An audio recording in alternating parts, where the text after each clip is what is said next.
all, generations are given the opportunity to actually change the world. As pandemics and global tensions rise, and the shadow of extinction hangs on humanity, it is our time to stand up and refuse to surrender to the inevitability of the system. It is our time to step up from inertia and challenge the system to replace it with a new and more just one. The era of greed and individualism must come to an end. The 21st century will be the era in which we will recognize ourselves as human beings defined by new values, empathy, mutual understanding, equity. A new global conscience will emerge from the ashes of a decaying world. But there is no change without action. We must act now. Let us all unite to realize a world of freedom and equality. Let us unite to lead an inner revolution, to grow our human conscience into something bigger. Yes, change is inevitable, but our actions matter and impact change. Together, we can make it for the better. Together, we can.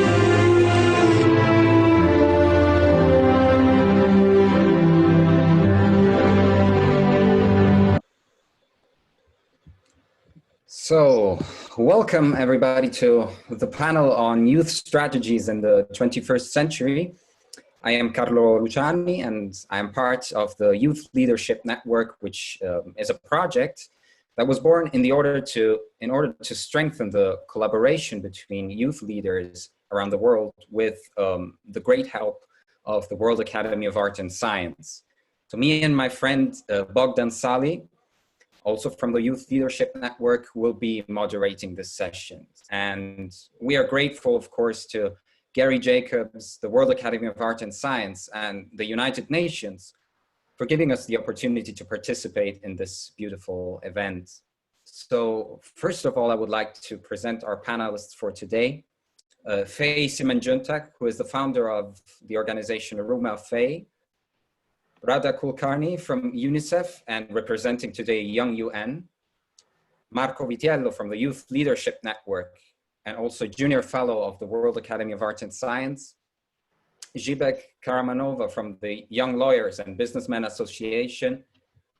Dina Dragija from UCL and Jodi, Cullity, who is the Executive Director of the Libreum Research Institute. So welcome to all of you and welcome to all our guests. So the speakers today will address the topic of strategies in the 21st century by starting from two general questions that take into consideration their background and their experience. Namely, what are the most critical changes that we must make to face the future effectively, and also which steps should be taken to empower youth and allow young people to decision-making processes. So we want to have this panel as an open dialogue between the panelists, but also with the participation of the audience asking questions. So if people from the audience want to ask questions, and I already see that there are some, you can press the Q&A button and write your question to the panelists. So, and if you want to make a comment, you can use the general chat. So after each speaker, we would like to have a small discussion on what has been presented with questions or comments from the panelists of the audience. So having said that, Faye, you can break the ice for our discussion today. So thank you. Well, evening for me. I'm not sure to come here. I think we have some issues with your audio.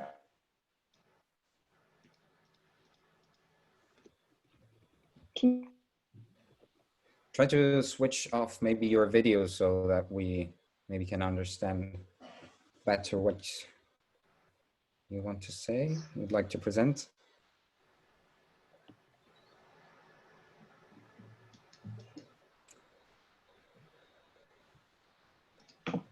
Is it working?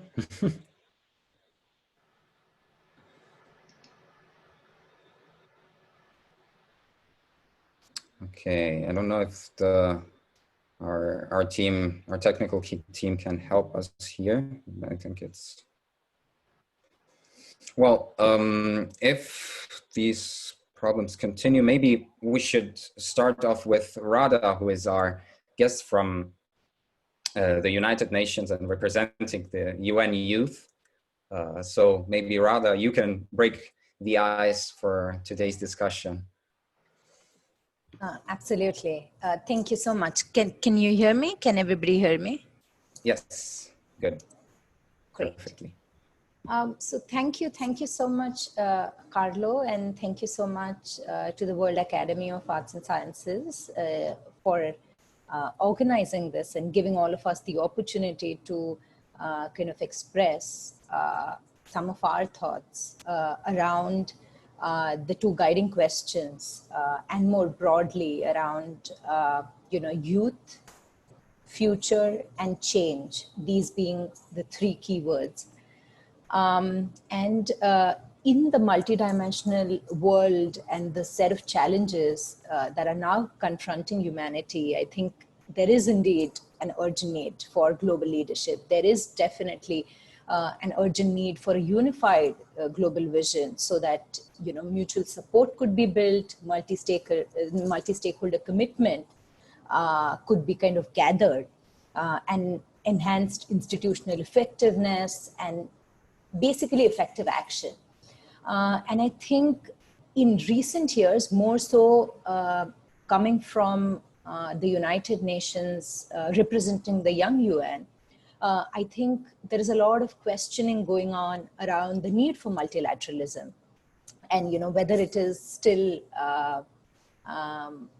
apt to have something like an organization like that. And I think more so because everything around is more looking inwards, it's undermining global cooperation at a time when it's actually needed the most in the development goals of the world.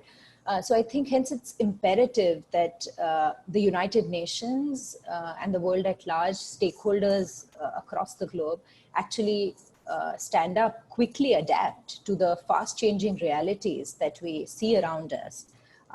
And for the United Nations in specific, adapting and leading from the front, I think is imperative. Before I kind of get into the questions, a bit about Young UN. Young UN is a global network of all United Nations professionals working at the United Nations. It has more than 1,500 members working in more than 100 plus countries across all UN agencies. So it's an extremely flat, non-hierarchical kind of organization that we have all set up voluntarily to try and see how we can recognize some of the common challenges across the UN and across the world. And we are proactive and step up as youth and as, as we want to direct the future of diplomacy, in addressing some of these issues to transform the UN system and to have it live by the principles it actually stands for. So how as future diplomats, how as future development sector professionals, we can really, come together and be the change we wish to see.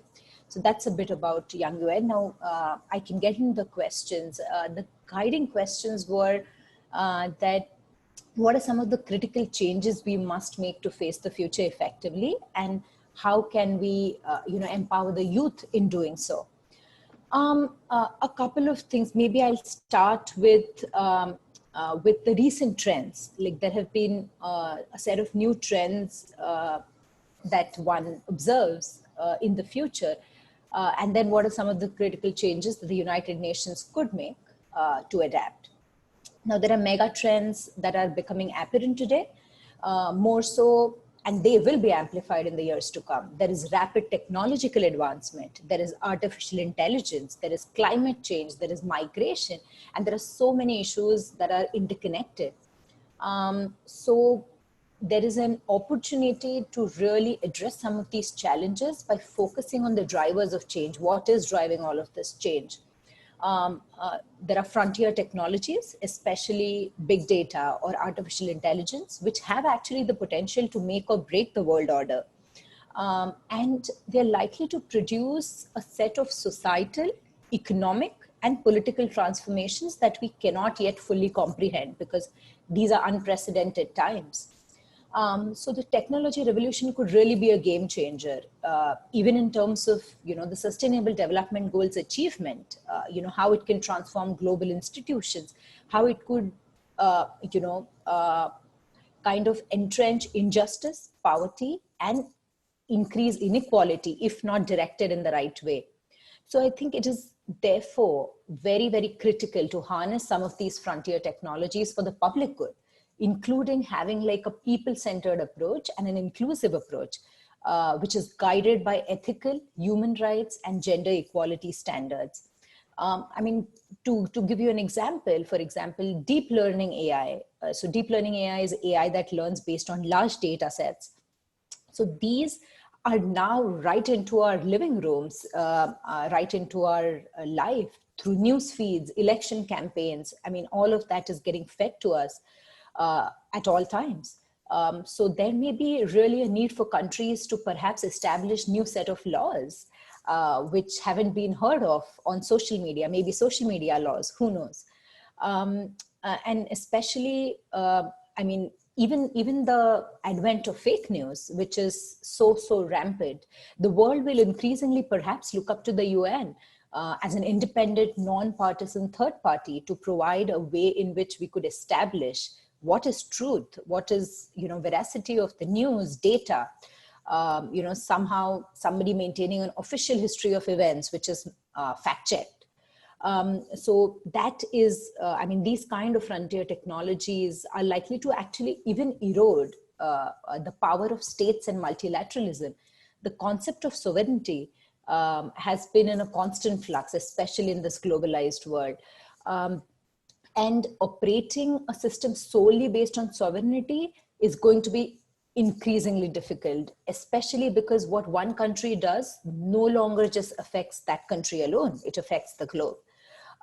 So perhaps it may be perhaps important to not just look at a country in specific, but how this can be looked at across the globe on a wide spectrum of global challenges. And as a long-term prospect, how an expanded set of norms and arrangements should really be agreed upon for the basis of even statehood, for example.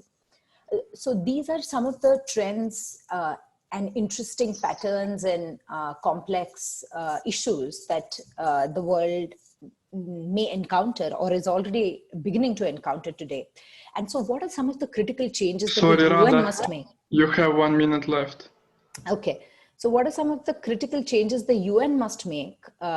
So in the short term, the UN should perhaps pursue other innovative models for international agreement, which kind of will give a set of new governance standards. It could also mean that it could explore not just the traditional treaty models, but how they could come up with, for example, something like for AI, where a lot of private sector or weapon manufacturers, technology corporates are involved, how it can come up with, say, global compact, for example, for an AI. Another critical area would be to rethink some of the traditional models of financing, like how we can come up with innovative financing tools, such as the financial transaction tax or the airline tax, for example, to channelize development resources to global public goods. There are some of the UN governance structures that need rethinking, changes in the way of working, how the UN is structured. Perhaps from hierarchies to self-managed teams, from competition to collaboration and transparency, from risk aversion to innovation, from putting employees into boxes to putting people at the center and embracing a more flexible workforce, expanding alliances, facilitating greater and easier collaboration, establishing training mechanisms, for example, frontier technologies, which not too many people are familiar with. And most importantly, I think authentic and relatable leadership. So some of this realignment is already underway with the UN reform that's going, but much remains to be done. Leadership style for the youth, especially, how we can empower the youth, I think is empathetic, collaborative, inclusive, transformational leadership, exercising influence, not authority, will really empower young people. I think promoting buying in and support from the management to include some of these voices in strategic discussions, how informal networks could be tapped into for innovation, like the Young UN, for example, or the United Nations Innovation Network. Perhaps a model could be adopted which is more inclusive, democratic, participatory leadership, which kind of promotes openness, transparency, accountability, a more solution-oriented approach, non-hierarchical, flat, encouraging more collective thinking, embracing change, creativity, constant learning, so that it really becomes everybody is UN. And there has been a start, and now Young UN has been a part of, you know, a variety of UN areas such as high-level committees, discussions, and we are a part of the consultation processes. However, much still needs to be done to include not just voices in the process, but in actually the decision-making as well. And voices of the most vulnerable people sometimes, who may have small voices or no voices at all. So in conclusion, I believe, and us as Young UN, we believe that if we continue just as business as usual, we will be literally sleepwalking into a world that widens inequality, increases uncertainty, and reinforces exclusion. And the ones who are already better off today may be even more better off in 20, 30, 50 years, while the ones who are not may be just left behind. So how we can really think about having no one left behind, and how, but we do have a choice today. History has been witness that we can improve lives, many, many lives, if we take decisive action to unlock the countless opportunities that exist and that lie ahead of us. And hence the time to act is now. And we look forward to hearing all your views on you know, how we can shape this discussion, how we can shape multilateralism, how we can shape the UN and the world at large. Thank you. So thank you very much, Radha, for your contribution. It was indeed very full of ideas and propositions and strategies also that are being implemented by the UN, and it really helps us to know more about the UN world, but also to bring out those issues exactly in this panel, in which we want to have discussion on strategies, on ideas. So I don't know if the other speakers would like to comment or ask a question. So I see Marco. Please, you can, of course, start. And I see we also have a question, so from the audience. So please. So thank you, Radha, for your meaningful contribution. And I wanted to ask you a question. We know that the world order that emerged from the end of the Cold War is deteriorating, as new rising powers are starting to challenge the status quo, and we are moving from unipolarism towards multipolarism. And this is obviously, this means that intentions are increasing, but how can the UN cope with this shift? And how can especially the UN cope with the unwillingness by states to give up power to the greater good?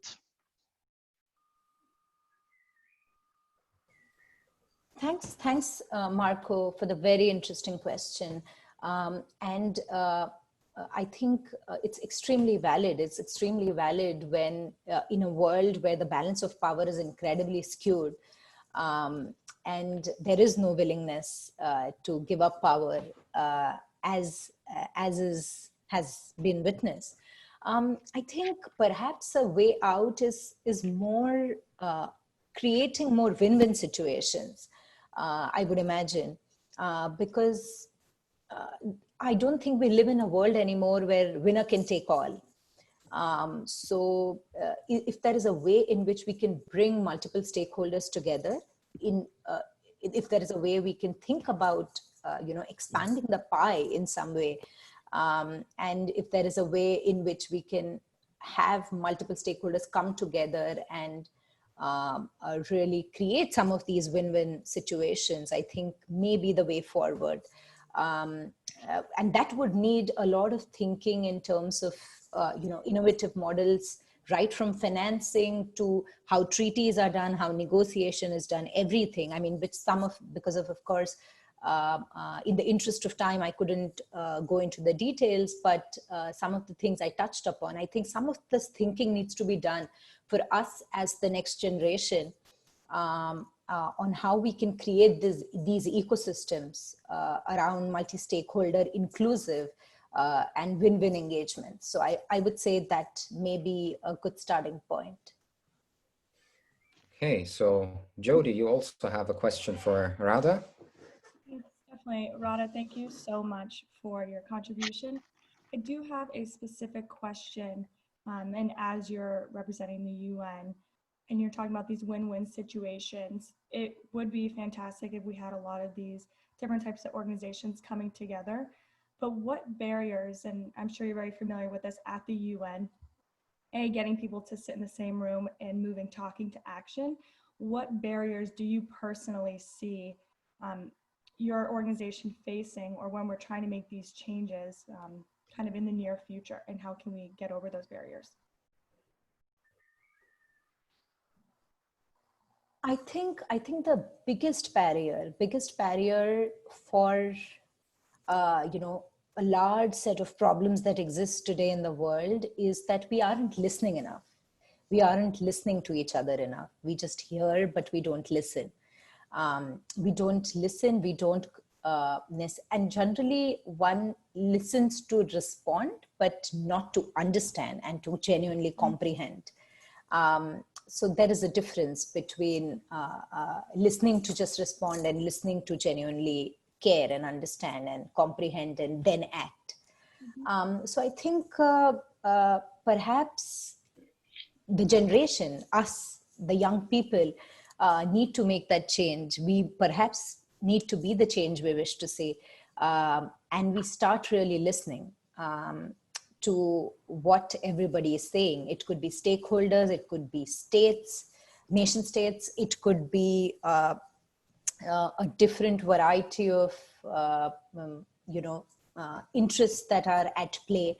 So how we can really all start listening to each other, and of course the huge caveat to that, it's easier said than done.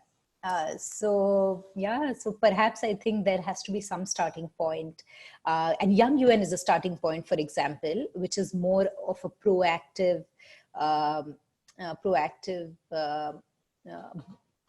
coalition that we have built ourselves, where how we can really listen to each other, how we can proactively try to address some of these issues, both internally within the UN as well as for issues across the world that UN is addressing.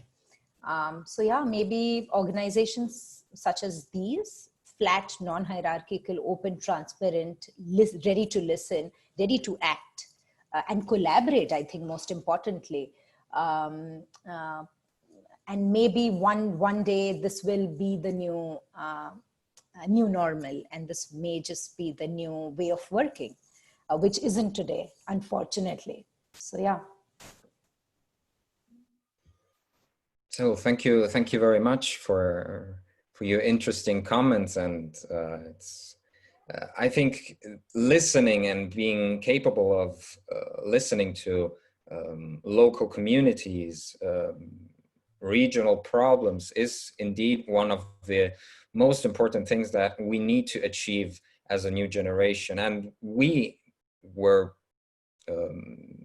grew up in an interconnected world, and of course we have the instruments to achieve that. Indeed, I would like to continue our discussion with maybe Faye, if she is back with us, because I think after her speech, we can also address the question from the audience of how we can increase youth participation in STEAM in resource limited communities. So please, Faye, you have the floor. All right. First of all, so I have 7 minutes, yeah? First of all, I just want to apologize real quick for the network disruption earlier. Just to introduce myself, my name is Faye Simanjuntak. I'm the co-founder of a nonprofit in Indonesia called Ruma, Faye, and we work to eradicate child exploitation, abuse, and trafficking in the city where I live in Jakarta and in the northern part of our country in a city called Batam. I've been working in the nonprofit sector for almost 7 years now, and with it, it meant that I've become, I've been privileged enough to have the opportunity to serve as a youth leader or youth advisor to several nonprofits and several state agencies as well, which has been an immense privilege, but it's also meant that I've seen, or experienced firsthand some of the shortcomings of our state agencies who mean well sometimes, but don't always have the proper resource or do not use the resources at their disposal to execute their, intentions well. So I suppose, when I first got the questions from the YLN team, what stood out most to me is that we're talking about critical changes and we're talking about the future. And the idea for me is that when we want to face the future, we need to look at already existing frameworks and what we can do as young people to either change it or actually follow it. And what I mean by that is, right now, a hot topic or a topic that we should at least be discussing is the Sustainable Development Goal, as the deadline, if you will, for it looms closer and closer. And the problem is sometimes when we come in to talk about these youth issues, when we talk about problem solving, sometimes we forget the already existing frameworks that we as youths can already contribute to. And while it's great that we have to disrupt the system, sometimes the systems that are already in place have to be the ones that we work through in order to disrupt. So what I'm saying is that we should collectively focus on the sustainable development goals, not just as an objective, but as an overarching guideline, not just for the sake of achieving them, but to respond to existing and or projected megatrends that we're already tackling in our own nonprofits or in our own movements. And the reason I'm talking so much about the SDGs is because, according to research, it will cost about $1.4 trillion to achieve them by 2030. And the problem is, to get that funding, we need to encourage inclusive growth. And I think that's where my keyword comes in, inclusive growth. That we need to have global policy, global coordination with youth participation, so that the solution can be found through inclusive growth that is achieved through educational reform. But the reason why educational reform is such a tough subject to touch on is because it begs more questions. And the top two that I've tackled with my peers as youth advisors is, first of all, what kind of educational reform and how do we incentivize that reform? Because education has become such a, if you will, it's an ugly sector that a lot of people don't want to come in as educators, as teachers. And so I would bring up the SDG number 4 is not just education, it's quality education.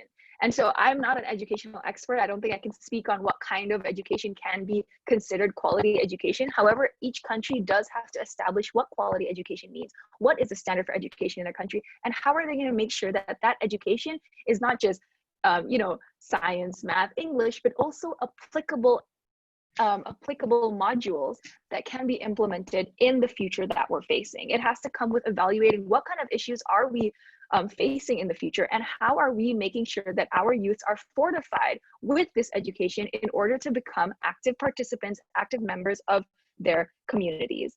I can't, of course, talk about each state, but in terms of Indonesia and other other countries with emerging economies, I would have to say that we need to talk a lot more about where our funding and our budgeting is going. In Indonesia, and I know in a lot of other Southeast Asian and Sub-Saharan African countries, a lot of the problem with budget allocation is that we have very poor existing institutions that encourages a lot of systemic corruption. And in order for us to even talk about facing future issues, about educational reform, we do have to, in order to shift the focus to educational reform, we do have to tackle those challenges in order to encourage common development. So I guess what I would just bring up is that many countries right now is handling a demographic bonus, Indonesia especially, in the sense that our population is, the population of people who are of working age are the biggest in comparison to other age demographics right now, but our country cannot properly utilize it because we were never prepared for it. We never gave them the education, the job opportunities, the job skills that they needed. And the reason I'm so passionate about this whole idea of literacy is because we all know that it's an essential tool for individuals and states to even be competitive. We know that the higher proportion of adults with low literacy proficiency, the slower the overall long-term GDP rate. And we see today that many positions are vacant, not for lack of people, but lack of potential employees who are adequately trained for them.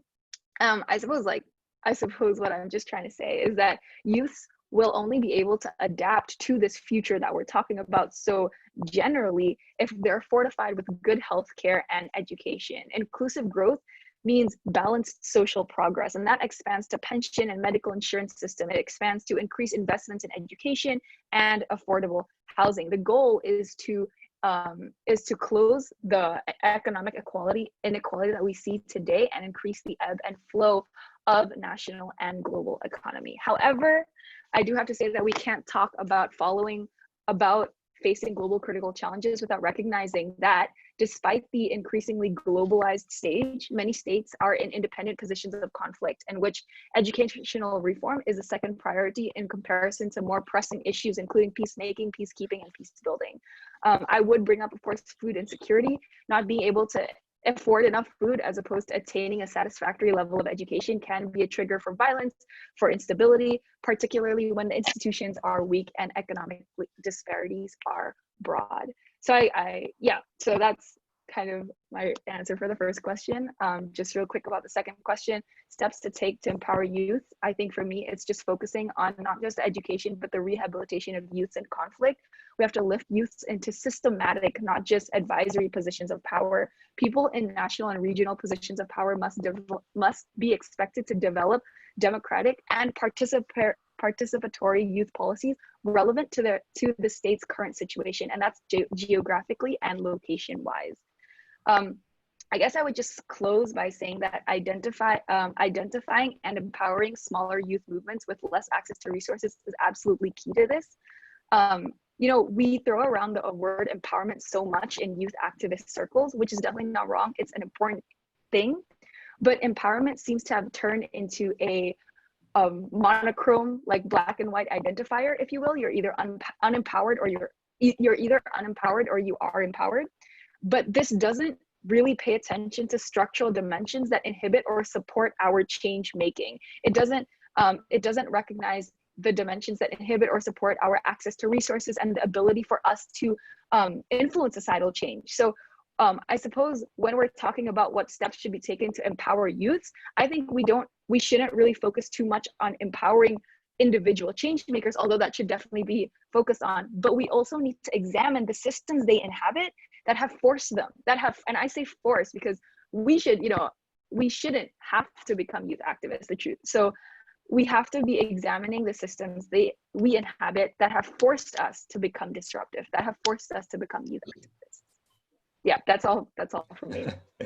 Thank you very much, Faye. Was, very, very interesting to know about, to know more about inclusion and inclusive growth, of course, which is one of the topics that I wanted to link to the role also of the UN, and which is part of this bigger strategy to solve those kind of problems of people who are left behind and who need different strategies than, let's say, already developed countries. So taking from the questions that were asked by the audience, I would like to ask you all if how we can increase youth participation in STEAM resource limited communities. So speaking about science, technology, engineering, how do we increase this youth participation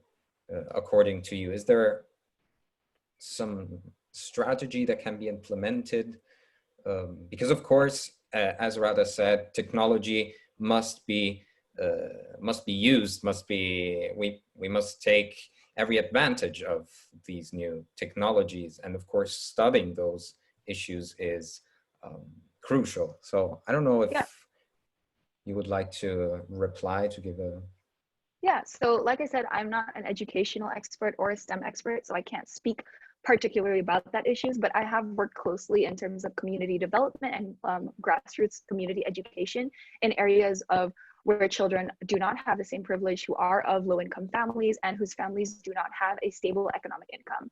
And in areas like that, what I find most effective is long-term sustainable change that is built by consistency, really. So my organization does not teach STEM, but we do facilitate several STEM teachers to come into these areas once or twice or 3 times a week, depending on the area, to teach the children.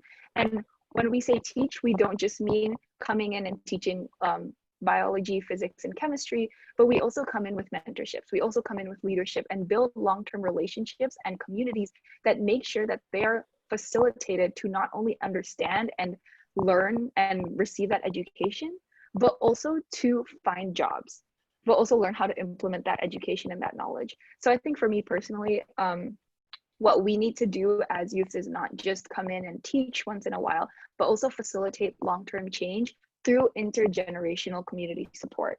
We're not only working with teaching the children, but we're also making sure that their parents can afford for their children to have an education. We're making sure that both the females and the males in that village will have access to education, because most times, and this is where, you know, gender comes in, most times the boys are the ones who are sent to our workshops. The boys are the ones who are sent to school because their education is prioritized by their families. So I suppose in reply to the answer, I would just say for us to properly lift youths of low income backgrounds, we need to properly implement long-term sustainable change within their own communities, so that we can, after a while, we can let go of the area and make sure that it'll continue to happen. Okay, thank you very much. Would somebody else like to comment on this question? Dina, yes. Thank you very much for these amazing speeches. I just wanted to comment that I believe that we don't have to be an expert to make a change. It's enough, we should just be a part of the system. So we are a part of this obsolete system, educational system. And therefore we need to give our ideas, because as Albert Einstein said, we cannot change the world with the same thought that created the problems. So we should fight that our voices are being heard. And you don't have to be an expert. You can just suggest the idea and then change it with new ideas. Thank you, Dina. I mean, I completely agree, because many times we also, let's say we say that somebody is an expert about the theme, with the argument, the topic, which is of course true, but sometimes they do not consider some other aspects which can be brought by somebody who's not an expert, but who has brilliant ideas on how to change the point of view on that topic. So I definitely agree that being experts is of course useful, and we need experts to deal with problems, but we also have to consider a more inclusive system towards others who want to speak up and give ideas. So there's one question here again for Faye, saying many youths have lived in a generation, in every generation, but were not able to solve the SDGs. So that's why those problems are still existing for solution for today's youth. So are we going to solve those SDGs once and for all for our generation youth, or are we just going to be a part of a longer process and then go? Yeah, well, I'm sure. I'm not personally. I'm not a sustainable development goal. I'm sorry, I keep saying expert, but I just want to make sure that I don't know everything. But to my knowledge, the sustainable development goals don't say that they're going to solve the issues that they're talking about. They don't say, oh, like the first one is no poverty. They don't say that there's nobody poor in the world, but they do say that there is only this many percentage of people who are below the poverty line in certain countries. And so I can't say that we're, you know, I don't think the expectation is that we're going to solve any type of issue. Even I don't think the expectation is that every country will have quality education. That is, you know, that is a wish, but the Sustainable Development Goal is that people will have access to this quality education and countries will take steps towards it. So in terms of, you know, solving the Sustainable Development Goals, I think we can achieve it, but solving the issues that the Sustainable Development Goals are speaking of, I don't think that was the intention when creating the SDGs. But I do want to touch on a little bit about how many youths have lived in every generation, but we're not able to solve the SDGs. I think that the person who is asking the question is talking about the Millennium Development Goals, and it's definitely true. I don't know if we can achieve the SDGs, but the MDGs were not exactly achieved, but states did take significant steps in order to get to it. So I suppose, you know, with the rise of technology and with this more globally interconnected world, I do hope that our youth, our generation, will be able to contribute well to the Sustainable Development Goals. Okay, thank you very much. If I may, of course. Yeah, I think the Yes, woman from the United Nations might know more. Yes, definitely. No, I think you covered it really well, Faye. But just to add quickly, I think the Sustainable Development Goals, like mentioned, are just markers for one to understand in a direction in which the world would want to go. They are in no way the end. They are perhaps the means to the end.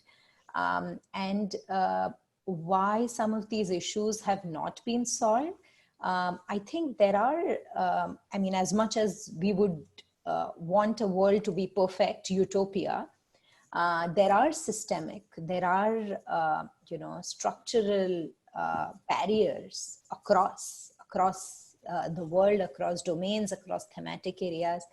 And some of these deep-rooted, deep-seated systemic issues are very entrenched. So I think it may not suddenly disappear. And all of us have to you know, join hands, collaborate, and work together for it. And Sustainable Development Goals will just help us, you know, with some of those markers. Poverty will not just go away. Everybody will be not as educated as we would like to be. Healthcare would still not be up to the mark. So the hope is that we don't leave anyone behind and kind of elevate that state of existence for the planet. But I think we still have a very, very long way to go. But these markers are helpful to know the direction. Thanks. Thank you. Thank you very much. So I would now continue with our next speaker, Marco.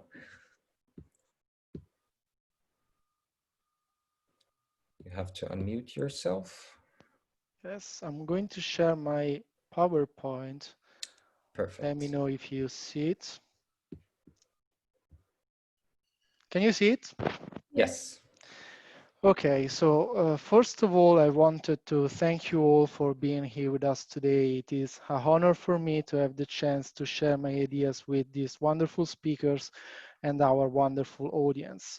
And in these days, we are all here looking for those catalytic strategies that we need in order to implement the known solutions to the known problems affecting humanity today. And when I started thinking of a possible strategy, I asked myself, what kind of role could youth have in this very fast changing world? But before looking at the question I gave to this answer, just a quick overview of where we are standing today.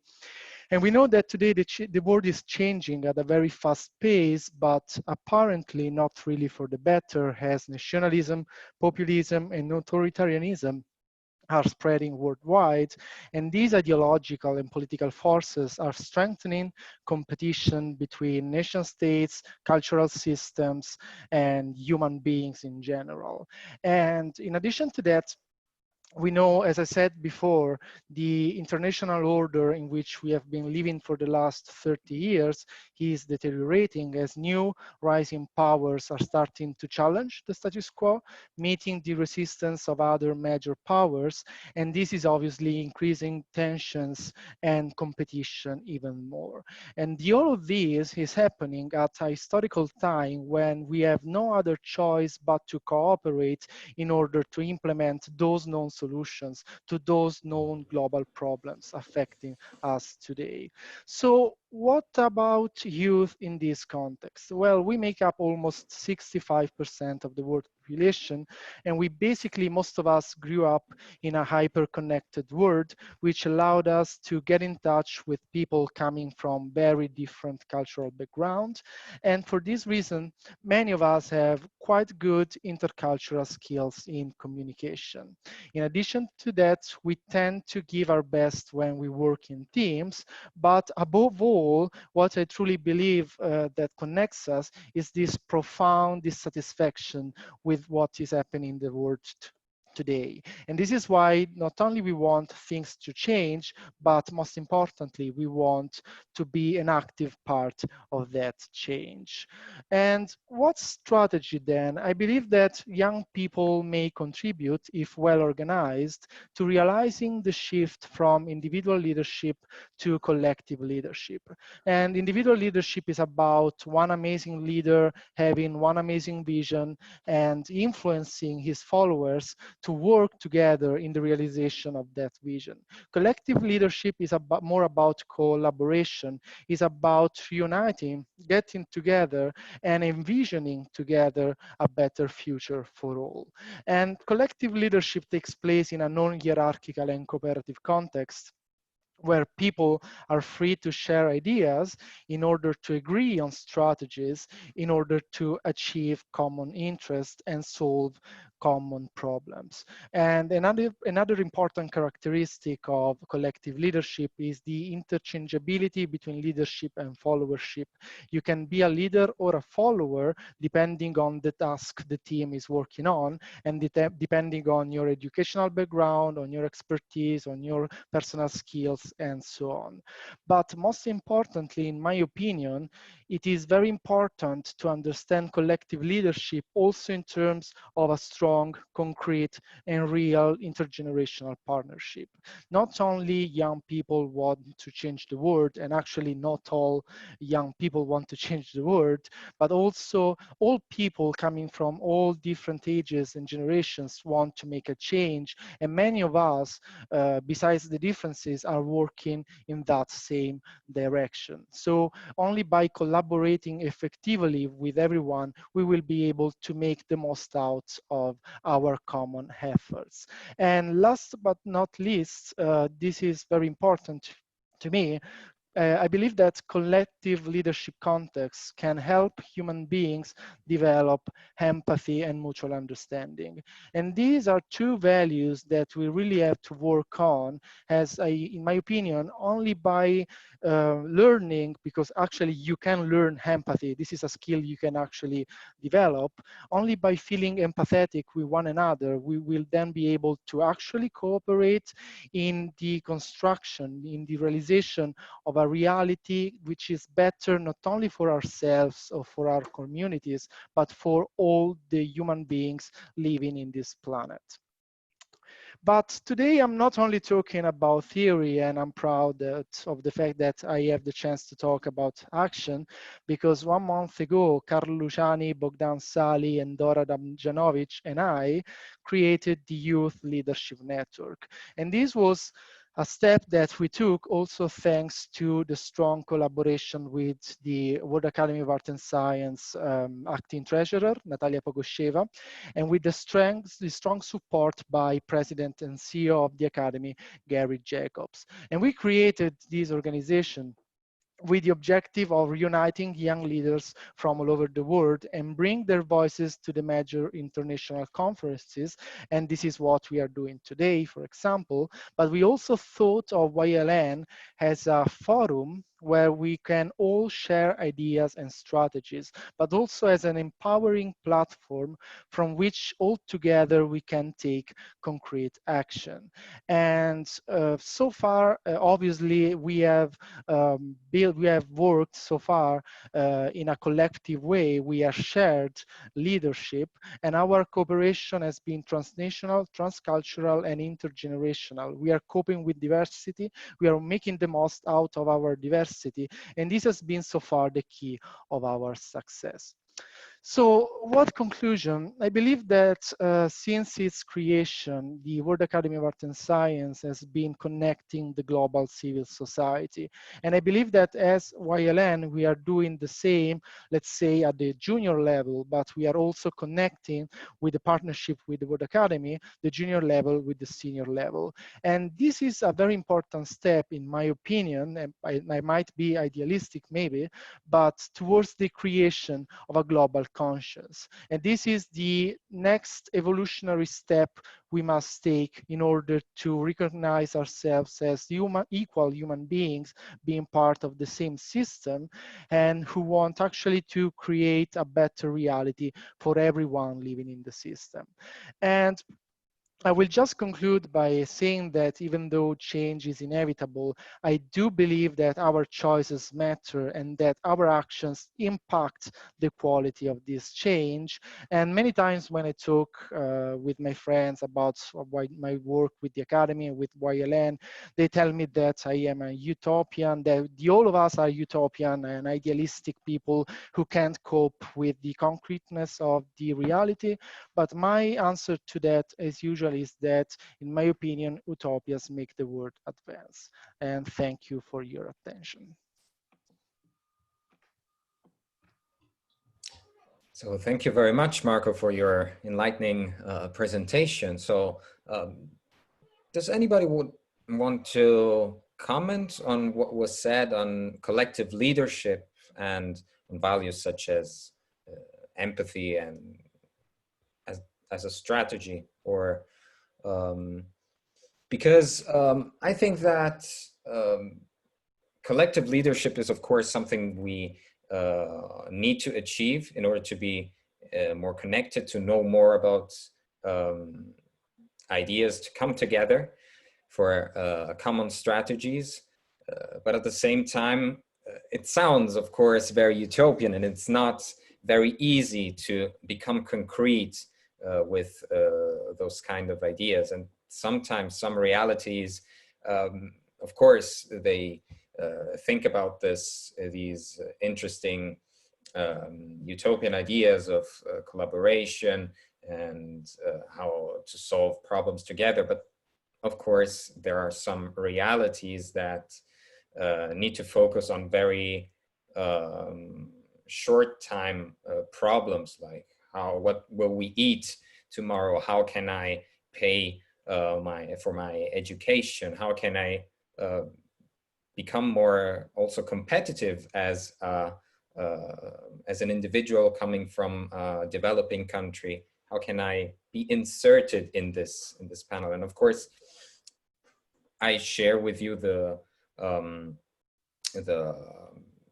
importance of building up platforms to connect those types of realities in order to have, on the one hand, the more international and cooperative world, which comes in contact with a more regional and local reality, to raise those voices which need to be heard. And indeed, I think we as young people, we have so much energy to bring, and we want to make this change. But as you said, we have to have a direction. We have to cooperate with experts, with other generations, in order to achieve something good, because change is easy, and the world changes the whole time. And as you said, the quality of it depends a lot on how we want to direct this change. So let me see if there are some other questions. No, I don't know if anybody else would like to comment on this? If not, we can just continue with our next speaker. There are no comments. Okay, perfect. So Dina, you can start with your. Thank you very much. I am actually also planning to speak about empathy, so yeah, it's a good. Yes, thank you very much. So greetings to everyone. My name is Dina. And before I start, I would like to thank the World Academy of Arts and Sciences and the United Nations for creating this amazing opportunity for all of us together today. I strongly believe in cooperation and unity, and I'm grateful to be part of this project with all of you. I have a background in diplomacy and in politics, violence, and crime anthropology. Through studying national, international, cultural, and cross-cultural conflicts, I noticed how injustice somewhere might quickly become a threat to justice everywhere, and how world problems are closely related, as can also be seen in this pandemic. Besides, I realized how common enemy could quickly secure successful cooperation and peace. For example, as seen during the Cold War, that was a threat of nuclear weapons. However, what I still do not understand is why a common enemy that would secure successful cooperation among all of us immediately is not pollution, inequality, injustice, poverty, hunger, violence, etc. More specifically, I don't understand why some states and some individuals are behaving like our imaginary borders and national sovereignty that we have set on a paper might secure ignorance for others that also share this planet, and for our planet in general. As we can see, COVID-19 reminded us that globalization is a process of interaction and integration among people, companies, governments is crucial. In other words, interdisciplinarity, multilateralism, and unity matters in solving the world problems. And we should all acknowledge that. If not now, then when? Having said that, I would like to start with the question: what are the most critical changes we must make to face the future effectively? It could be reducing inequality and finding alternative systems for neoliberal capitalism that is actually promoting fictive equal opportunities. We are not all born under the same circumstances, and by birth, we do not have equal opportunities. However, before finding an alternative system and reducing inequality, I invite all of you to ask yourself, is there indeed not enough resources in this world to sustain everyone? Or we as humans are just misleading them? Personally, I believe that there are enough resources for everyone in the world. I find it unacceptable that people are still dying out of hunger in the 21st century. Therefore, I even dare to argue that facing inequality and poverty may not be the most demanding challenge.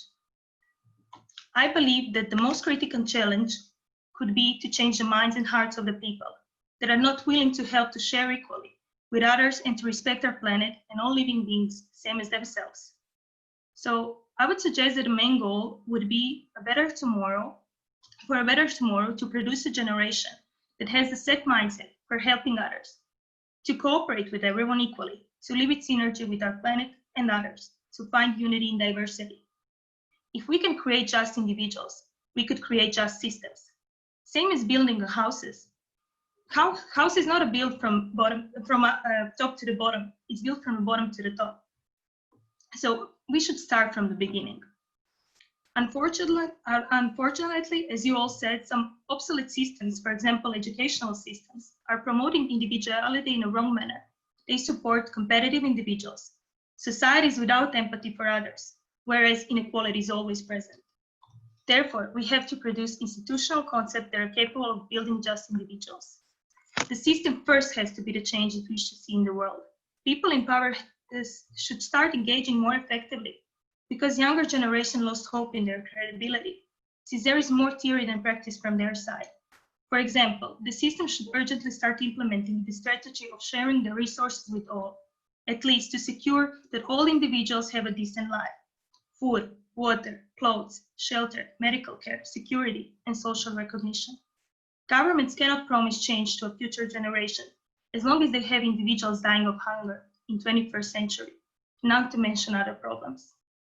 We need educational reform, change obsolete system urgently, create a curriculum that presents stable emotional individuals that are capable of respecting others, cooperate with others, think reflectively, and that could adopt an interdisciplinarity approach.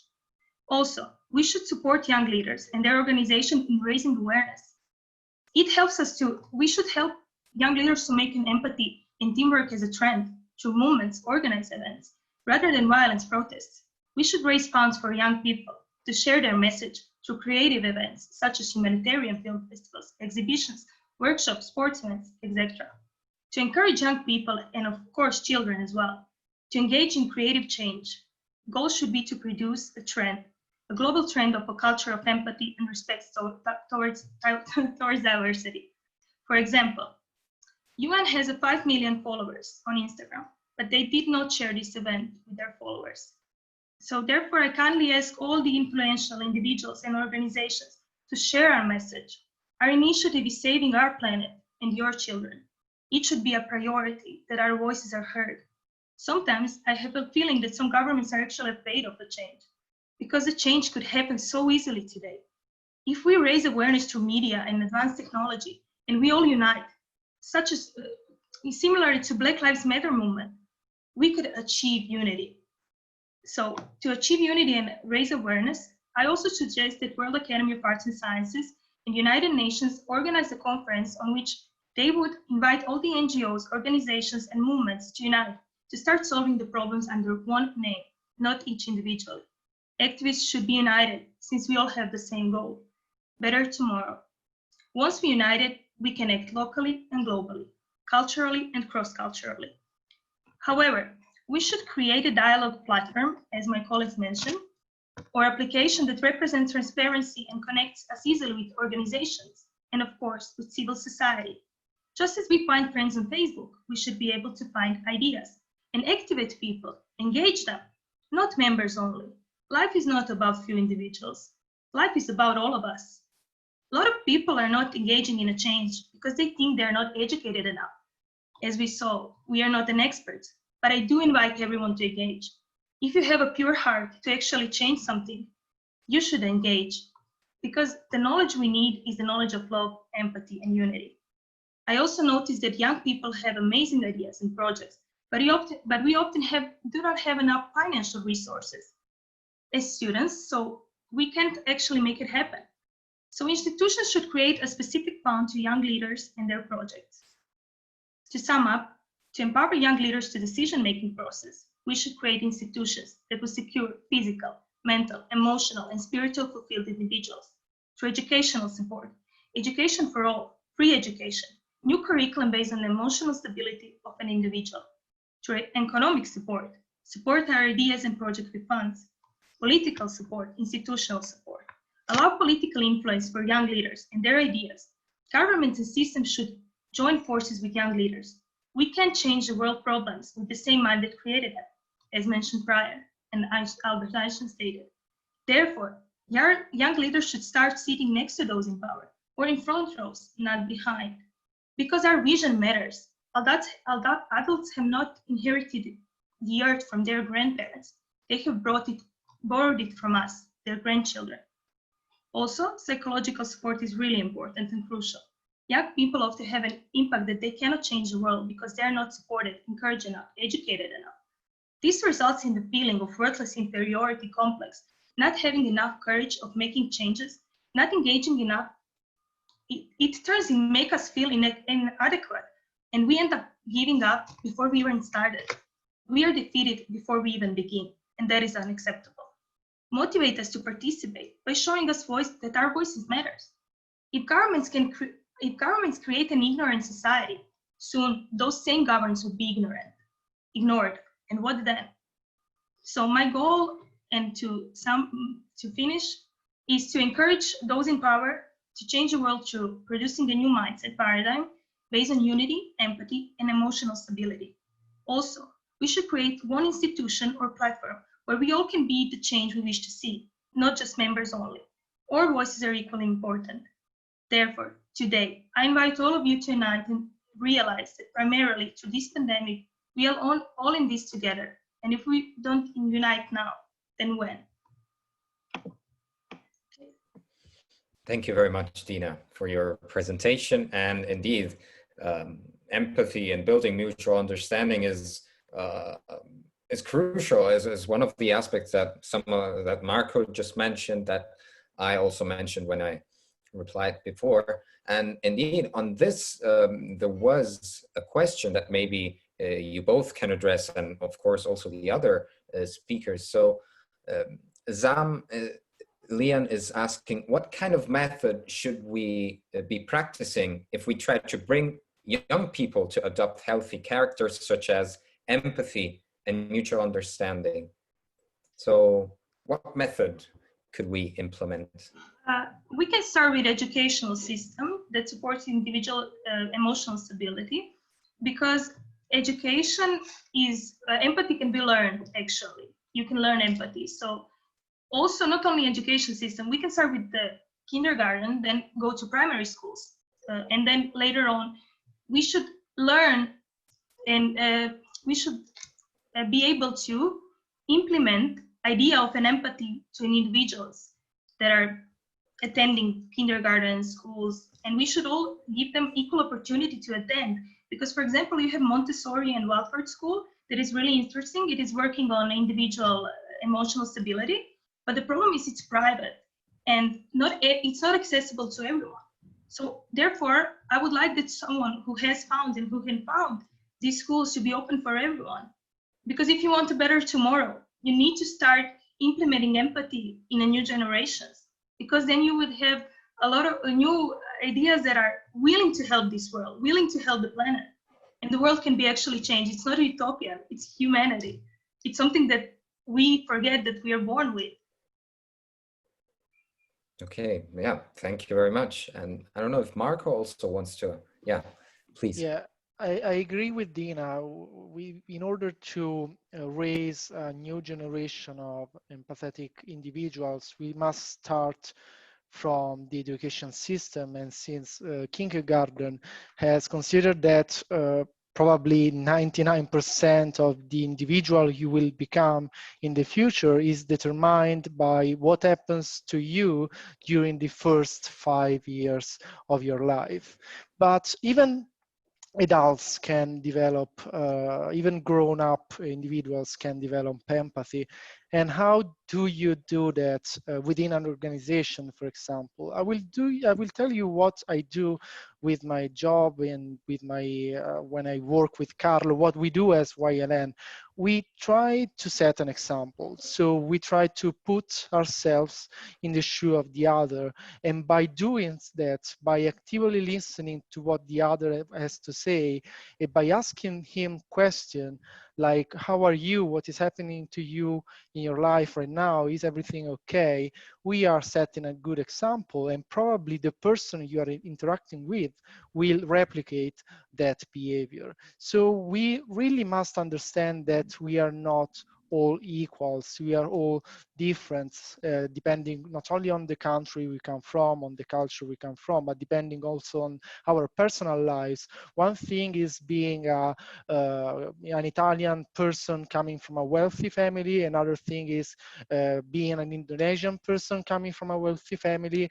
And there are people who come from developed country, underdeveloped country, who have no family at all. So we really must understand that whatever any person does, there is a reason for that. And we really, in order to have a good cooperation and to develop empathy, we ourselves, we need to put ourselves in the shoe of the other.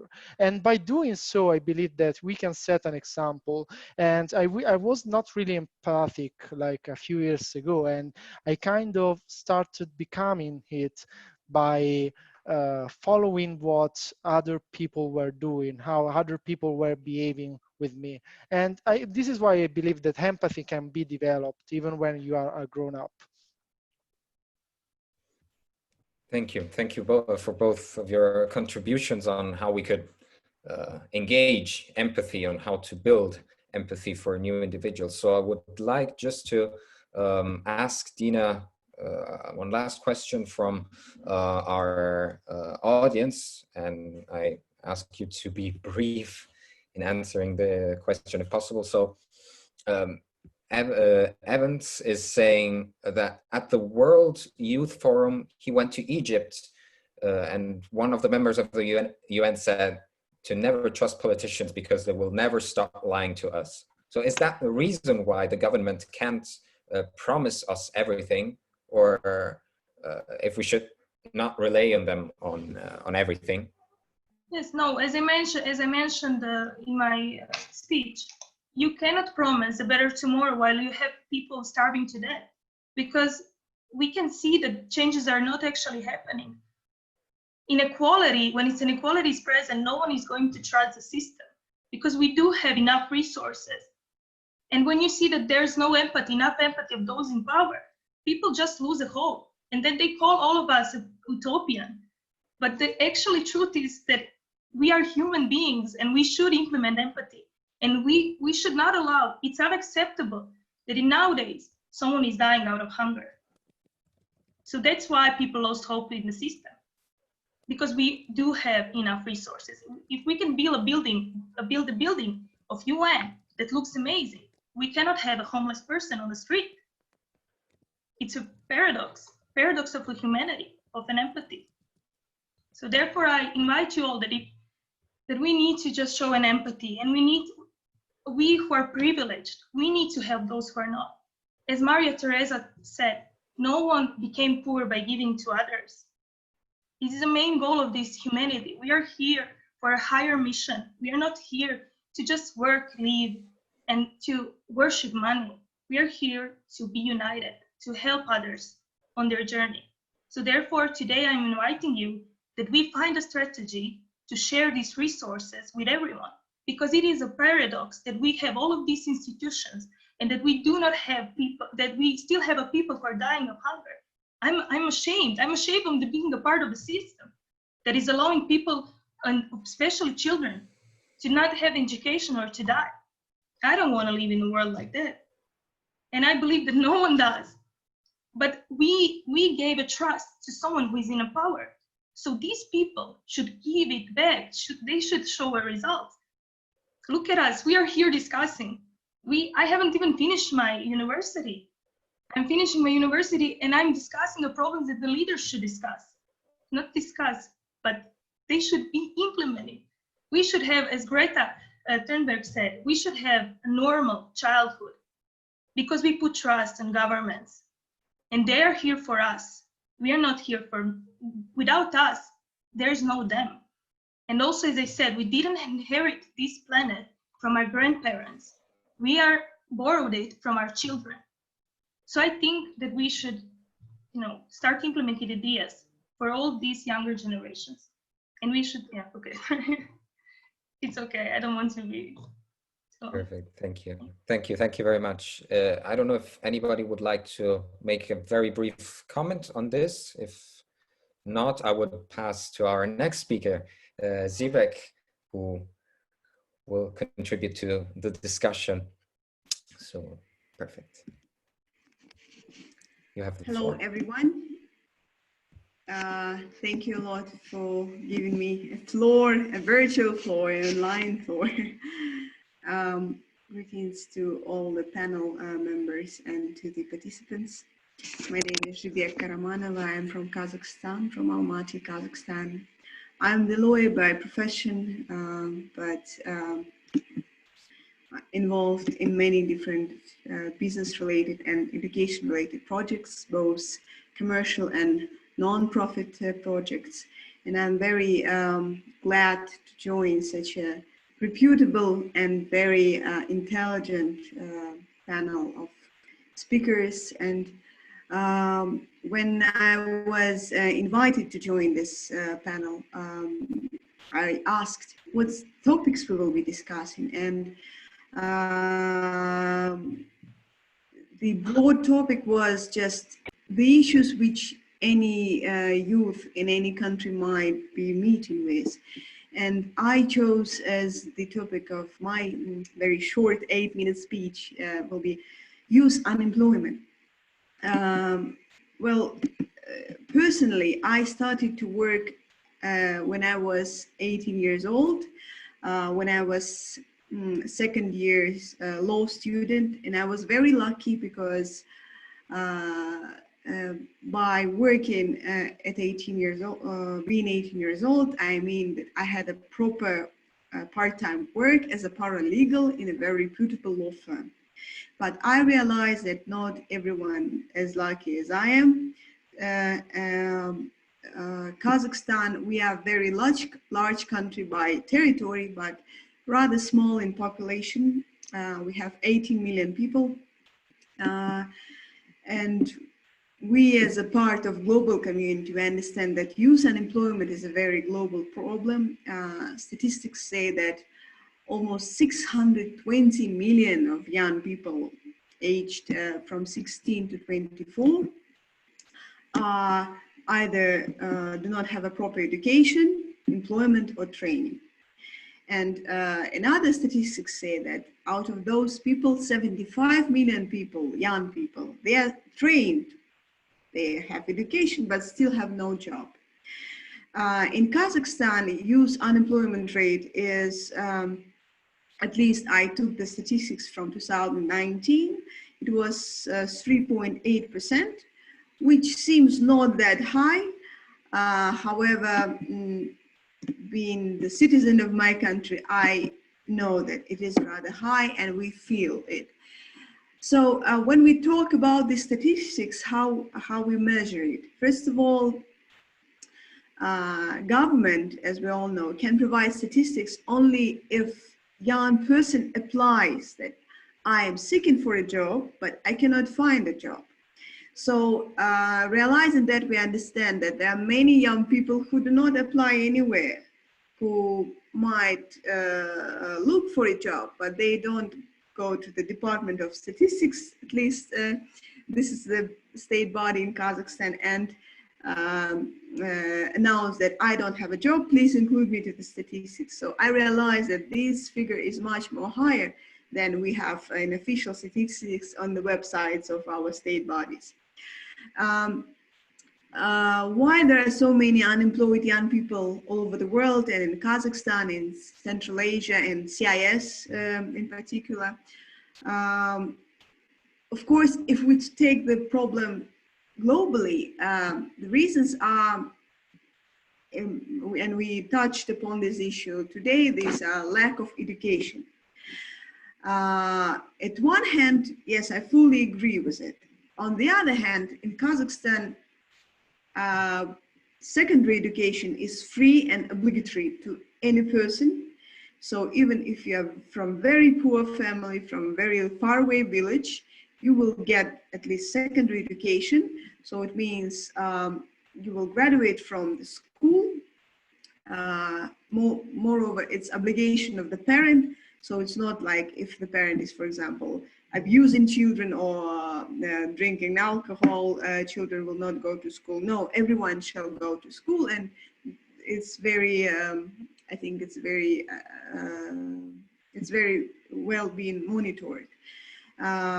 If we are talking about the higher education, universities, colleges, of course, this is another situation. It's up to every teenager, so whether he was studying hard to get, first of all, the minimum passing requirement in order to get to the university, and second level is whether you can apply for the scholarship or not, and third level is of the issue is whether your parents afford to pay for your education or not. In Kazakhstan, educational loans are not very popular.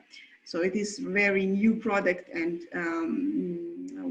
we think it's very risky thing to get money for education, and we prefer to get it for the apartments, for example. So the reasons are, of course, lack of education in some areas, like lack of graduate jobs, gender inequality in education. We still have this issue. Of course, if there are crises or military conflicts in some countries, unstable economical situation, ineffective educational or employment programs, if there are any in the country, and most importantly, in my opinion, the reason of unemployment is lack of motivation among the young people themselves. So my position is that government can create all conditions to develop the employment among young people. But if young people are not prepared, they are not motivated by their parents, by some elderly, some adult people or mentors, they will not even try to find that job, even if such job is existing. And last but not least, among other reasons like a lack of qualification, is so-called real wage unemployment. So why young people are not motivated? Because all employers, they want to have young, skilled employees, but how it is possible right after graduation of university, no one knows. And of course, there is some age discrimination that, okay, if you are, for example, young, I will pay you very little, or you will work for me for free.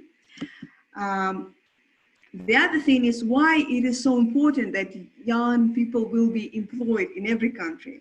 First of all, of course, the topic which we discussed together is that youth, of course, can, and employed youth can contribute effectively to the national development, and youth will feel themselves as the real citizens of their countries, and they will exercise their rights, they will receive salaries and pay taxes.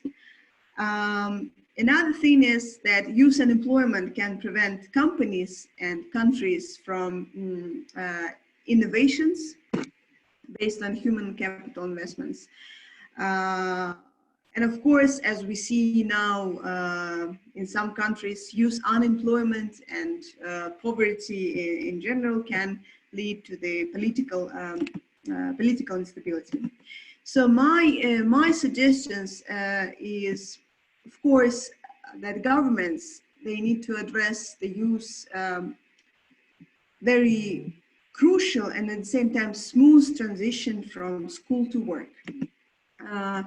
So at one hand, solution seems very simple. So in order to prepare the student for real life after school, there shall be developed some labor market programs, including job search assistance, counseling, training, placement services, which will be in the universities. However, if we are talking about state universities, it will be rather expensive for the country to provide all these additional extra services which will be caring about the students. Of course, another solution which is, I'm sure, very popular in many countries, that there is obligatory last year internships where students, they shall find internship themselves. How they will find, it's another, of course, topic, but you have to find, so if you are studying as a doctor or engineer or a lawyer, or doesn't matter, you have to find, and this at least even going through millions of interviews, even to get the free internship will, of course, also, in my opinion, prepare young people for real life, that no one is expecting you with an open door, please come to me. And I'm now the employer of several interns, very young people, and I know as employer and I understand companies that having extra person in the office who doesn't know anything will not help me, will only distract me from real work, because I need to spend my time to educate that person.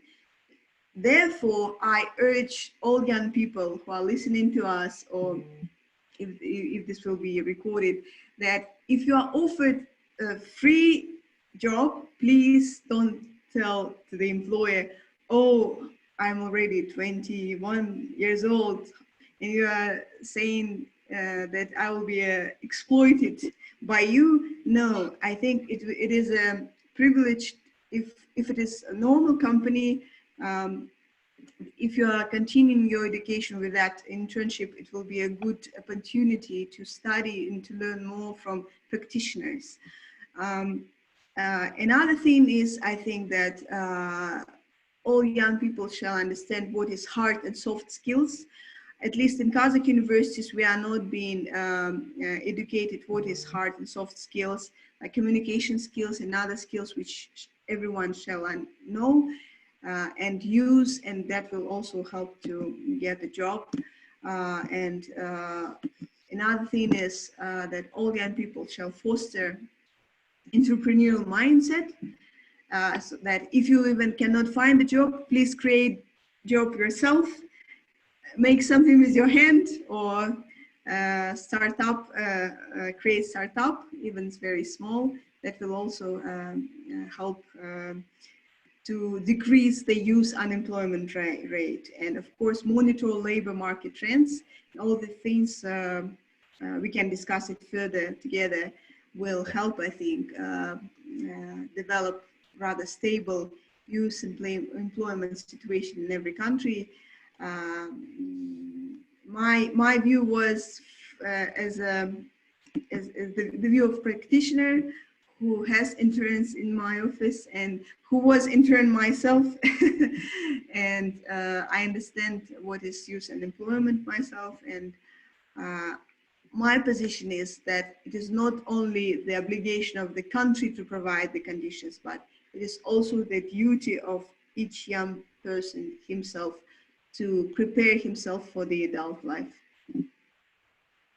Perfect. Thank you. Thank you very much, Zhibek. And indeed, youth unemployment is a difficult issue to tackle nowadays because of this crisis that has just erupted and the one that we had 10 years ago. So nowadays for the youth, it's of course even more difficult to find solutions to this. So I don't know if some of the other speakers would like to comment on the issue of youth unemployment or of what Zhibek just presented. Do you have any considerations that you would like to make? Now it's 2:30. Don't worry, we will have time to extend this session for up to other 30 minutes, so we have time to discuss everything. So just if you don't have any considerations on this, I would just say that considering the fact that we are living in this time of crisis today, again, after the global financial crisis, and me myself as having finished my studies and not yet working somewhere, I totally understand the fact that it is difficult to access those kind of channels in businesses, in companies. And many times we do underestimate our abilities as youth. The problem is that these kind of crises also reduced the number of jobs that are being offered. And this is why businesses are always asking very high levels, because there are some people who are very skilled, who have a lot of experience, very high grades, and are very young. And because the number of jobs is decreasing in times of crisis, they will for sure select the best. So it's very difficult for the ones who have good grades, who have done some experience, but yet it's not enough to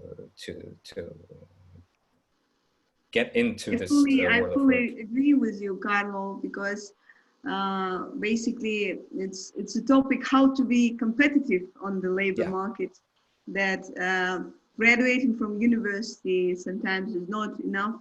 So to upgrade yourself with additional skills. So when the employer receives 2 resumes, 2 CVs from the graduates of the same universities, you will be somehow different from the other one. And I see the comment that I may not totally agree with the free job stuff, unless what you mean is volunteering. I understand the position of the Samuel, because, but at the same time, I understand the employer. So basically, I think that we can understand the companies, that companies, they are paying for your contribution, for our contribution, for the contribution of the employee. So if you are in the office or working online, or you are contributing to the company, some usefulness, you bring in something to the company. And if you're not contributing to the company, unless you're just staying next to the copy machine and doing the copies as an unskilled yet, for example, last year graduate student, of course, the company will say, I am spending the time to educate you and you shall pay to me. At least I see such developing practice in Kazakhstan that, of course, it's much more hard now situation for graduates of the universities who are trying to be smarter, quicker, in order to get any job, even to get the place for free, to be noticed, and then to have the opportunity to stay then for salary at the company. Yeah, thank you. I mean, I totally understand what you say, and as I said, it is a big issue to be solved, and I hope that we as the youth will find some solutions. For sure, developing platforms in order to exchange strategies on how some people made it to find these jobs are very popular. Having somebody who experienced these kind of difficulties of finding a job is of great help for everybody who is in this phase of not knowing what to do. So if there are no other comments, I would like to have Jodi present her panel, her speech. So Sure. yes, please, you have the floor. I just want to introduce myself to everyone. My name is Jodi Cullity. I'm representing the Libreum Research Institute. And before I get started on my topic, I would just like to highlight a lot of what the other speakers said, because each and every one of the panelists has brought great insight to the table. And I just want to reiterate that very quickly. So at the very beginning, Radha said something that resonated very well with me. She said, one barrier we face is that we often listen to respond and we don't listen to understand. She also spoke about financial transaction data, which I'll get into in my own actual speech. And then moving on, Faye talked very beautifully about how do we go through the disruptions and working with the current and also future frameworks, and talking about quality education. Carlo then spoke about new technologies and how do we kind of get ahead of this future world that we're about to step in. And finally, Dina made a very good point that we have to acknowledge that not all of us are born in similar situations. So how do you get everyone around the world to essentially care?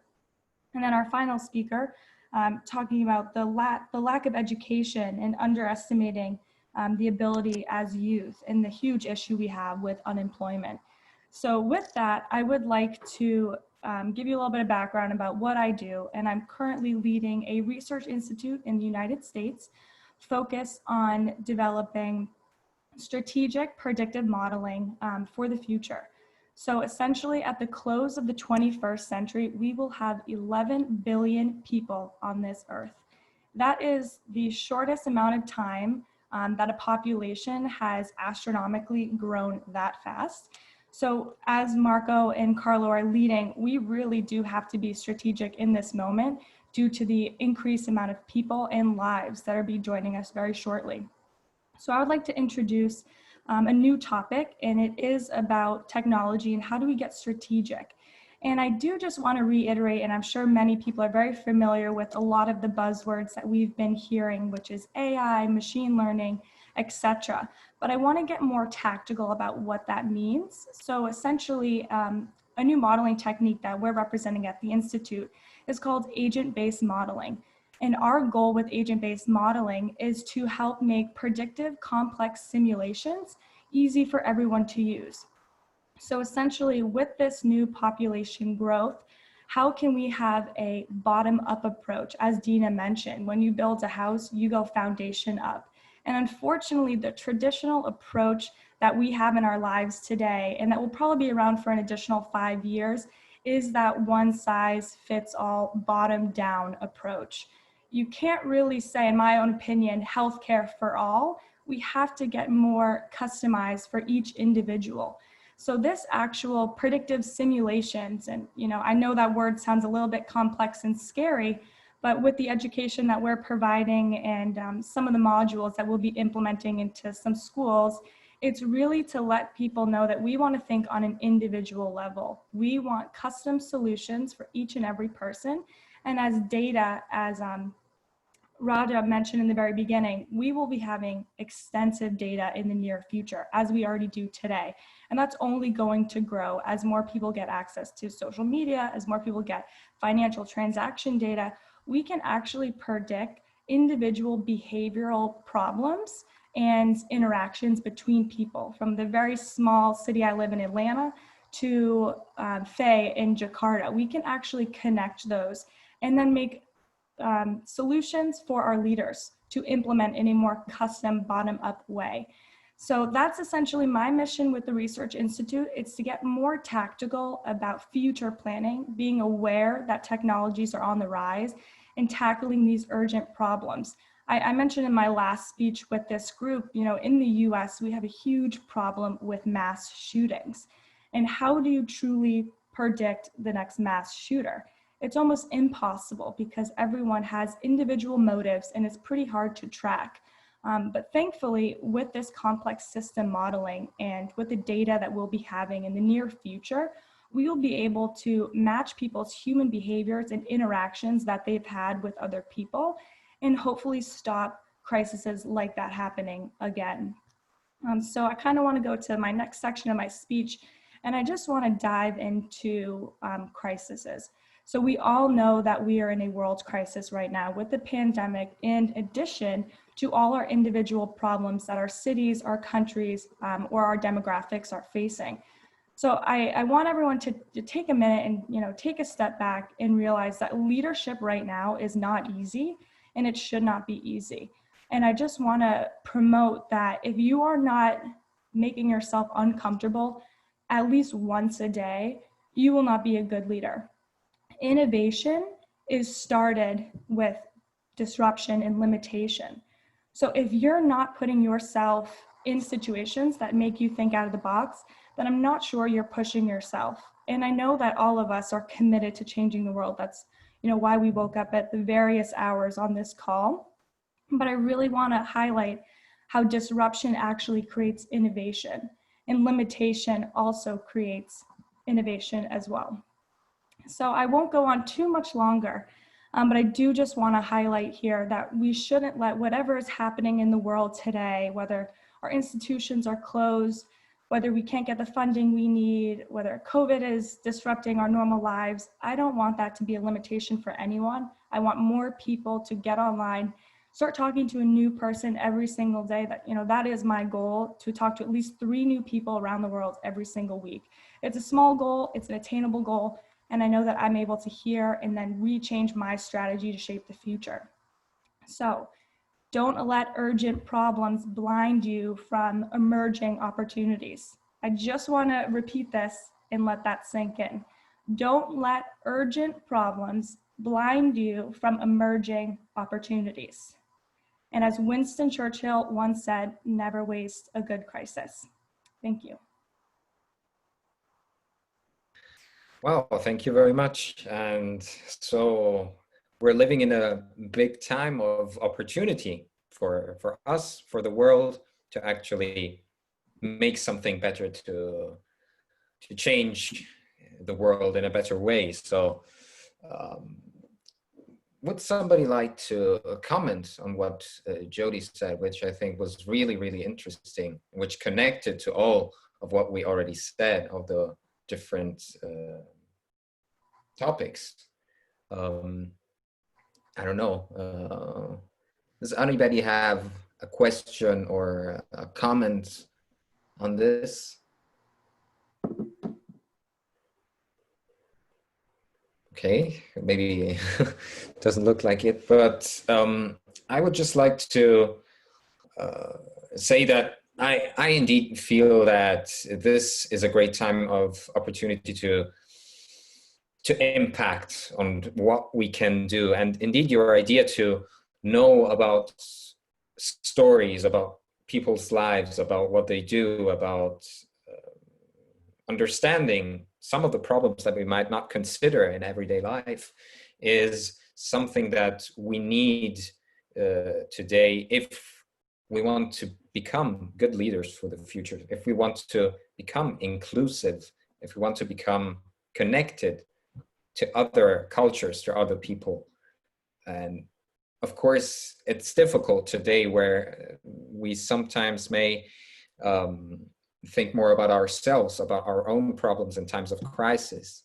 But we know, just to link it again to what has been said, that multilateralism and risk sharing and problem sharing and all the things that are connected to a network can help better.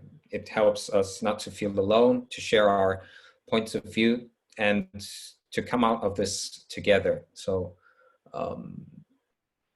if there are no other questions, no other considerations. Oh, Marco.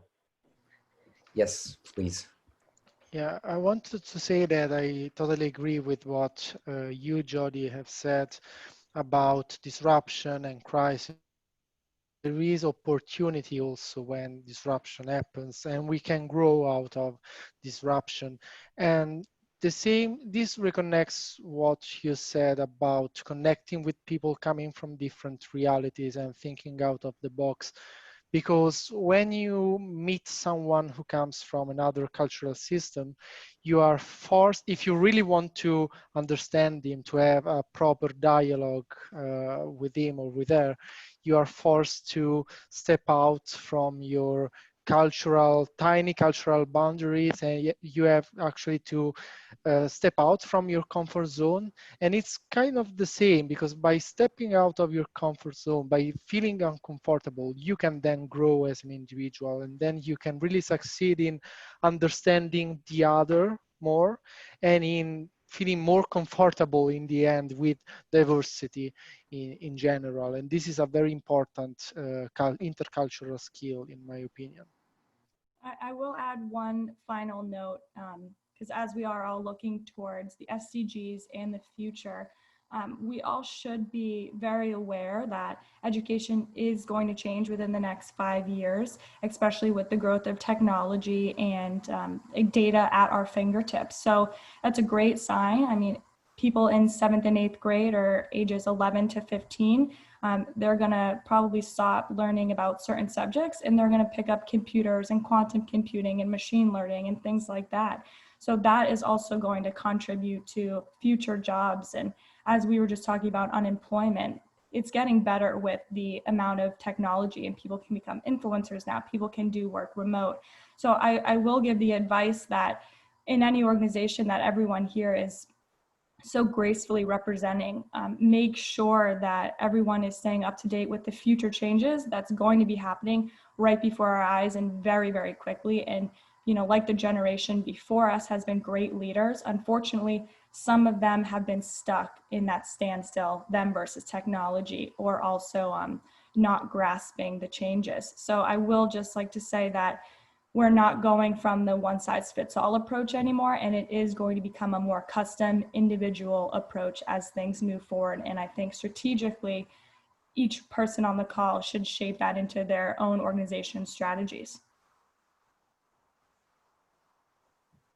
Thank you very much, Jodi. So before ending the session, we have, I think, one last question from the audience, which is maybe more linked to what Zhibek said. And the question is, unemployment rate is increasing. How can we as youth find a way to create jobs in order to solve this problem, and to whom can we approach to? So would you like to answer to this question, Zhibek?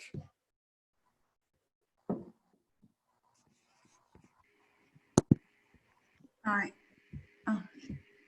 Oh, okay. Yes. It's in the Q&A section. I was reading the chat and couldn't find it.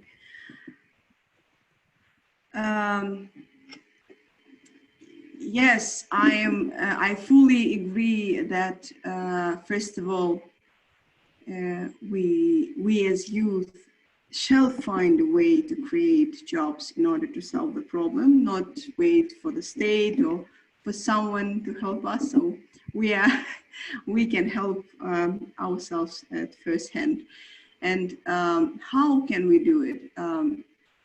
Again, to address each of our skills, talents, to find something which inspires and motivates us.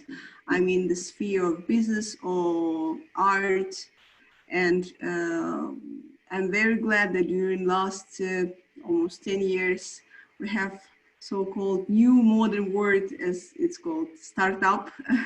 And at least in Kazakhstan, there are many business incubators where very young people who are even 18, 19 years old, they can create an idea on, for example, mobile payments or online online tracking of post or food delivery or something, and they create their business themselves.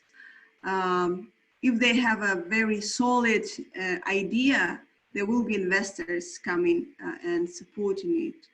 And in my opinion, if you have any good product, by product I mean not only the item, the real product, but even the services which will perform professionally, and you will find and you will be able to show that you can do those services or products somehow unique and different from others. You will be able to create those jobs for yourself firsthand, and then to hire your friends to support your team and working on that project. Okay, thank you very much, Zhibek. And I see we have some other questions. We have just 10 minutes, so maybe we can address at least one of those questions. The first one is dealing with youth and children who are living on low-income countries and concerning with all the inclusive education.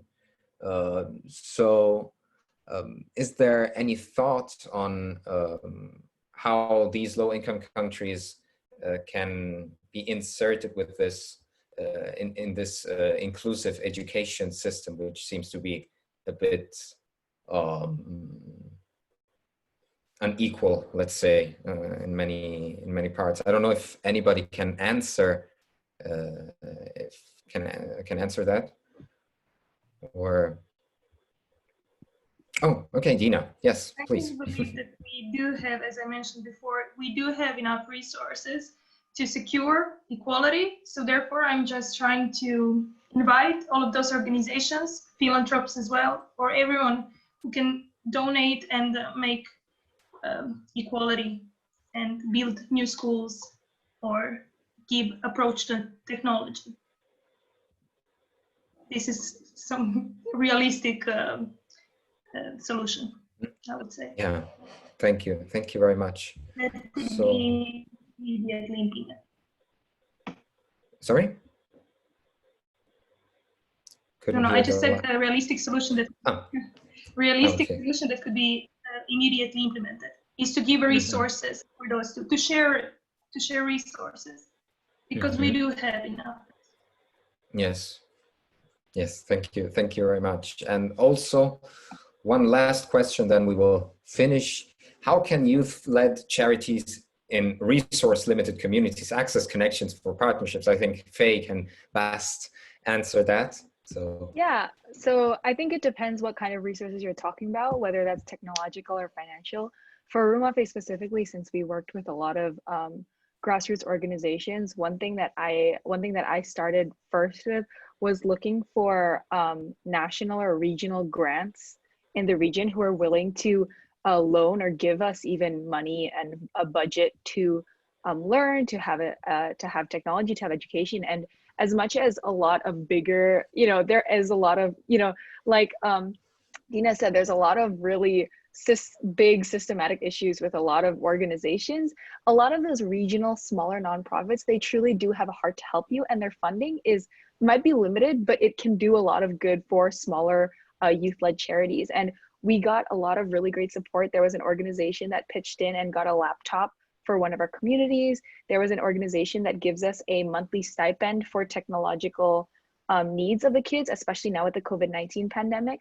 We also have several private donors as well that are really happy to help if you reach out. So I think as much as it shouldn't be our responsibility, but if we have the opportunity to start a youth-led charity, then we should also try to look for people who are willing to support us and just send them everything you have. And don't be scared to knock on every door. When I first started Ruma Faye, I sent like 122 letters, like handwritten letters to heads of state, to donors, to potential donors, to organizations, just asking. I got 4 replies, only 4, and one of them was a rejection. To be fair, I was 13 at the time, so I understand, but there are also people who are really, really willing to help. Just keep going for it, just keep knocking on doors, and I'm sure that there's going to be somebody to support you. Thank you. Thank you very much. And I know Jodi wants to comment too on this. So yeah, definitely. As long as everyone or anyone, if that's one person in the whole entire town or a few people in the town, as long as they can get access to internet, there shouldn't be no excuse or no problem or no fear to try to get education or technology. I don't want people to think because they don't have charities supporting them or because their organization is quite small that they have absolutely no shot and they're not going to try at all. As Faye just mentioned, she said handwritten letters about 100. My own tactical approach is going through LinkedIn, automatically just thinking, setting up a professional page about myself. And like I said, I try to have 3 conversations a week, and that's on random topics. It's not always me asking them for something. It's also me trying to figure out what they need. How can I provide value? So a lot of these people, directly to this question, may be in those low income, low resource cities that don't have a lot of support, but there's so much online support, and everyone has seen that growth with influencers, that I just don't think that people should put in their mind, since they're not a part of something or they're so far away, that they don't have support online. So I would suggest, just if you can get any internet at any point, you have as best a shot as anyone else that has all the resources. I do just want to add one final point, because I know we're wrapping up and everyone did such an amazing job today. Something I heard quite frequently actually throughout our whole panel is, I'm not an expert, but these are my thoughts. I don't want anyone to think that you have to be an expert in any of these topics to create a social movement. I mean, Greta is not an expert. We are all not experts. I hope, honestly, I'm never an expert, because a lot of the times experts aren't the ones that are on the ground moving social change.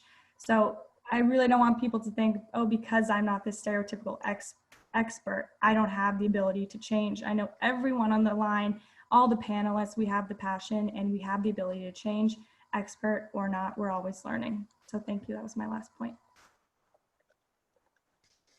thank you very much. I see we have another question, but I think we don't have enough time to address it. So maybe we could have those questions which were not answered, or somebody who wants to ask some other questions, to send them to our email address, which is youth@worldacademy.org. And if the panelists agree, we can then share those questions with them and like bring them in contact, or if you want to put yourself in contact with the others, you can do it right away as you prefer. So for final statements, I'm very happy of this interesting panel. We had so many interesting ideas, and it was really enlightening to me to talk about issues such as education, unemployment, empathy, inclusion, with the important help, of course, of World Academy of Arts and Science and the United Nations, having also one of the representatives here at our panel. I'm really happy that we discussed these kind of strategies, and I believe that those ideas that we exposed in this 2 hours can be of real interest for developing new strategies. And I hope we will continue connecting and trying to use this, as Jodi said, as an opportunity, this time of crisis to change things, to make everything better and to impact change. So thanks to all of you, to the organizers, to the staff, and of course to the panelists. I think that's it. We can just say goodbye. Thank you all for participating. Thank you so much, everybody. Thank you. It was an honor. Thank you. Bye-bye. Thank you Thank very you so much. much, everybody. Bye. Thank you. Bye. Bye.